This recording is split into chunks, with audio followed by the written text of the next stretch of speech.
Fala aí, galera do sexto ano, tudo bem com vocês? E aí, pessoal, vamos lá para mais uma aula de história hoje, tá, pessoal? Nossa penúltima aula de 2020, tá? Tem essa aula de hoje, depois mais uma só, a gente encerra aí o ano letivo de 2020, né? Na parte de história, obviamente, tem geografia ainda, né? Então a gente vai falar um pouquinho hoje, pessoal, da unidade 3 e 4, a revisão. Na última aula a gente fez a revisão da unidade 1 e 2, falamos um pouquinho do que a gente abordou, os principais pontos, né? E a gente vai falar um pouquinho agora do que a gente viu na matéria de História, na unidade 3 e 4. Tá? E na aula que vem a gente vai fazer, né, uma super retrospectiva do ano aí, do que nós falamos desde os princípios aí do sexto ano, tá? E aí depois disso vocês estão prontos para irem para o sétimo ano de História, assim eu espero, né, pessoal? Então é o seguinte, pessoal, a gente vai estar falando agora da unidade 3 e 4, os principais pontos. Eu vou pedir para vocês pegarem a apostila e irem folheando comigo. Conforme eu vou falando as páginas aqui, vocês podem abrindo aí e vão vendo as imagens, os detalhes, as principais palavras que nós abordamos durante esse bimestre aí na unidade 3 e 4, tá? Aí a gente ainda vai fazer a aula final, né? Tem mais uma aula ainda. E vamos finalizar. Não se esqueçam de estar mandando para mim. Isso aí é muito importante também, pessoal. Por quê? Vocês sabem que a gente não está tendo prova presencial, né? Vocês não têm a prova na escola. Desde que começou a pandemia, vocês fazem as atividades e mandam para mim. Fazem um fichamento, fazem um mapa mental, né? Fazem os trabalhos, os detalhes aí, né? O mapa mental principalmente, para finalizar, que é uma prova contínua, né? E mandam para mim. Quem está mandando as atividades, eu consigo dar nota, eu consigo avaliar, ver certinho se o aluno fez, entendeu? Você tem a vantagem, você pode olhar na sua apostila, você pode consultar, você pode fazer com calma, no seu horário, mas é importantíssimo mandar. Não adianta nada você fazer a apostila e não mandar o exercício, porque daí o professor não vai saber que você fez, né? Então tem a participação no plantão, tudo tem todos os detalhes. Então, quanto mais você participar, mais eu consigo aí saber o que você fez durante o ano. Se você não fizer, como que eu vou saber? Como que eu vou avaliar você? Vou dar nota para você, né? Então, ó, não se esqueçam de fazer isso aqui, ó. Antes de tudo, ó, pode fazer isso aqui e me mandar, ó. Para finalizar, nome, número e série, coloca em cima. Pode até destacar agora na pastinha de vocês e me mandar. Essa atividade é muito importante, porque é através dela que eu tiro os parâmetros ali para saber se o aluno fez o dever bem, se ele está sabendo, se ele entendeu, né? Se vocês estão dentro do assunto, tá? Então, pessoal, vamos fazer a revisão hoje, depois a gente fala um pouquinho mais sobre o para finalizar aí no final da aula, tá bom? Na unidade 3, pessoal, a gente começou a falar de escravidão e trabalho livre. É meio chato falar disso, por incrível que pareça, né? Falar que houve um tempo na humanidade que existia escravidão, que pessoas colocavam pessoas para trabalhar em regime escravo. Existiu isso em vários lugares do mundo, no Brasil, na antiguidade, em vários lugares aí. E hoje a gente sabe que a escravidão é proibida, né? Pelo menos assim, a gente sabe que na lei ela é proibida, mas tem lugares do mundo ainda que existem pessoas que não respeitam as regras trabalhistas, né? Não respeitam aos outros seres humanos, né? Então é um ponto muito triste da história que a gente tem que estudar, mas para entender que isso não deve se repetir jamais, né? Então a gente falou um pouquinho da escravidão e trabalho livre, a diferença dos dois tipos de trabalho, né? Falamos um pouquinho do trabalho medieval, logo no começo da unidade 3, na página 425, você tem aí falando um pouquinho do trabalho, né? Como que era o trabalho na antiguidade, o trabalho medieval principalmente, né? Falando um pouquinho da influência do catolicismo, né? Que a religião católica sempre ela influenciou muito nessa questão da Idade Média, né? Em toda a Idade Média a religião católica foi muito forte, né? Então tinha a questão de pagar os impostos, cobrar o dízimo, né? O dízimo é uma parcela, é um valor que todo ser humano pagava para a igreja, né? Digamos que uma passagem para o céu quando ele morresse, né? Mais ou menos assim. E para ajudar a igreja, né? Para fazer a igreja ter as suas obras, a instituição. Então era meio que padrão todo ser humano pagar um dízimo, né? Os mais ricos pagavam, os mais pobres pagavam, todos pagavam o dízimo, né? E na verdade esse dízimo também era para, tipo, meio que pagar o pecado, né? Pagar pelas faltas cometidas, né? Pelos erros que o ser humano comete, ele pagava o dízimo, então, tipo, como se fosse uma penitência ali. Então depende muito da visão de cada um, né? Mas assim, alguns pontos importantes que a gente pode destacar do trabalho na Idade Média era a agricultura. A agricultura era o trabalho principal, porque era para gerar o alimento, a comida das pessoas, né? Então a gente viu que o trabalho, a gente viu, aliás, né, uma revisão, que o trabalho sempre foi muito importante. Mas apesar disso, a gente também viu que o trabalho medieval, a própria palavra trabalho surge nesse período, né? Que a palavra trabalho vem de um instrumento de tortura, que era o tripalium, né? Então, ou seja, achavam que trabalhar era ruim, era algo muito vergonhoso, que trabalhava só que eram os pobres, aqueles escravizados, ou os servos, os mais humildes, né? Que rico não trabalhava. Então na cabeça deles era assim, o trabalho era uma tortura, né? E a gente sabe que não é bem assim, né? Que o trabalho edifica o homem, que o trabalho faz, né, a valorização do ser humano, né? Para conseguir conquistar o que ele quer.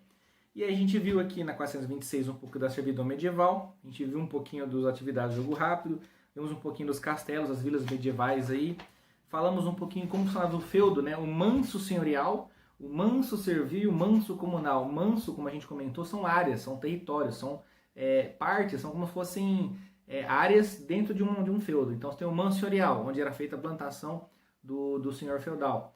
O manso servil, eram as plantações aí mais simples dos servos. O manso comunal eram áreas comuns, né, como pastos, áreas de bosques, áreas que não tinham ali tanto valor comercial na terra para estar produzindo alimento, mas eram também de uso comum, as pessoas passavam por ali. O curioso é que o servo ele trabalhava o dia inteiro, né, todos os dias, ele trabalhava de 3 a 4 dias de graça no manso senhorial para gerar o alimento do senhor feudal. Os outros dias da semana ele trabalhava no manso servil, para gerar o alimento para ele. Só que o alimento que ele gerava para ele também tinha que pagar impostos. Ele pagava lá, né, a talha, a banalidade, pagava os impostos para o senhor feudal. Então, ou seja, o servo trabalhava praticamente todo dia. Ele acordava e ia trabalhar. Ele parava de trabalhar, ia para casa e já dormia. Então, ou seja, tinha tempo de trabalho praticamente a semana toda, o dia todo. Né? Ele só parava para dormir e para comer um pouquinho, porque o servo era uma vida muito ruim, uma vida muito sofrida. Né? Porque a gente viu que ao longo da história depois houve revoltas, né, dos servos aí, contra os senhores feudais, né, no final da Idade Média.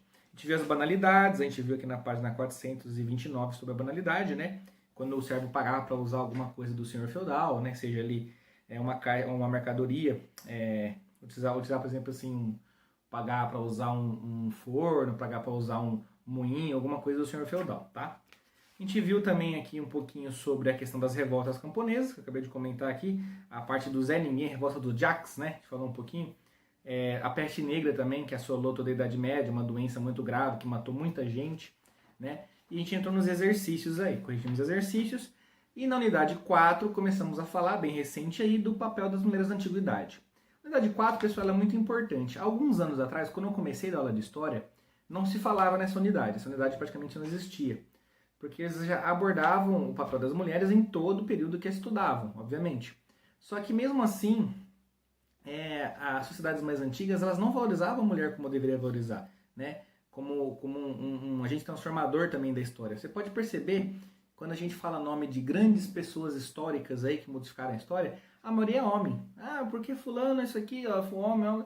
E tem muitas mulheres também que fizeram invenções maravilhosas, fizeram mudanças na história bruscas aí, fizeram coisas muito, né, fortes que marcaram a história e não foram retratadas, ou aliás, não foram documentados esses eventos históricos, né? Daí a importância da gente pesquisar e entender o papel da mulher na sociedade antiga, né? Na antiguidade, depois aí na Idade Média, depois no mundo, né, na Idade Moderna e no mundo contemporâneo, porque a mulher sempre foi transformadora. Nenhum homem nasce se não tiver uma mulher, né? Essa que é a questão. Então não tem para que existir machismo, feminismo, sendo que todos dependemos uns dos outros, né?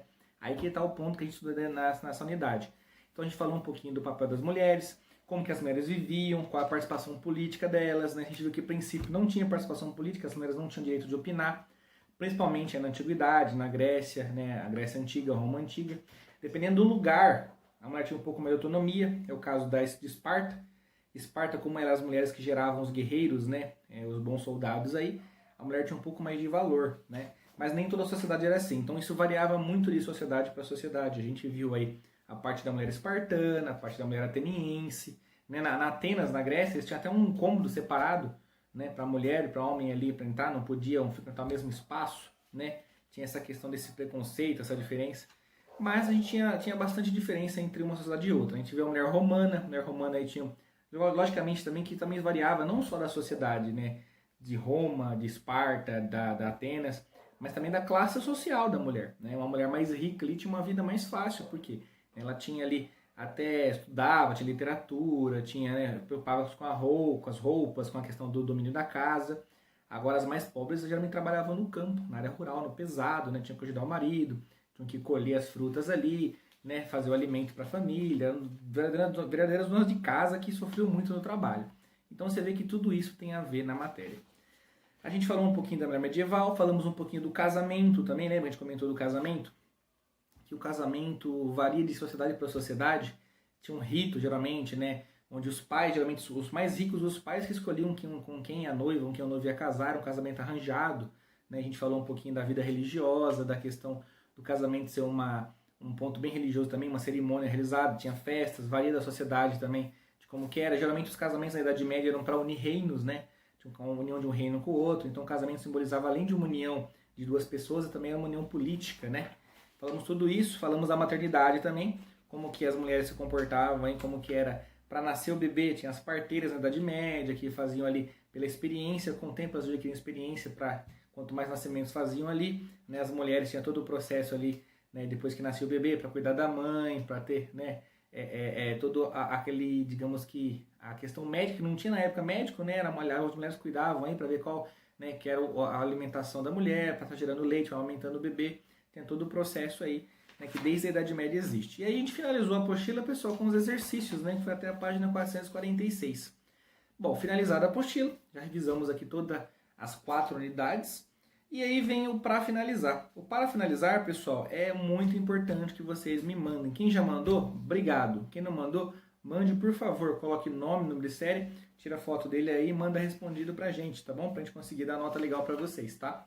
E aí, acabou isso aí, acabou o ano, pessoal. Pra quem mandou para finalizar, mandou o mapa mental pra mim, tá tudo ok. Tá ótimo, tá ok aí. E agora é só aguardar aí o resultado final, pessoal. A escola vai informar vocês, tá? Para ver como que foi o ano letivo de 2020. Ainda tem mais uma aula, eu vou gravar mais uma aula para vocês, na quinta-feira tem uma aula de história ainda, que eu vou fazer um super revisão do que nós falamos o ano todo, eu vou falar desde lá da pré-história até na Idade Média agora, né, que a gente estudou aqui, para no ano que vem a gente começar a abordar aí mais um pouco da Idade Média e entrar aí na Idade Moderna, beleza? Então é isso aí, pessoal de história, muito obrigado pela atenção de vocês, até a nossa próxima aula aí, que é a última aula de história. Um abraço, pessoal de sexto ano, até mais.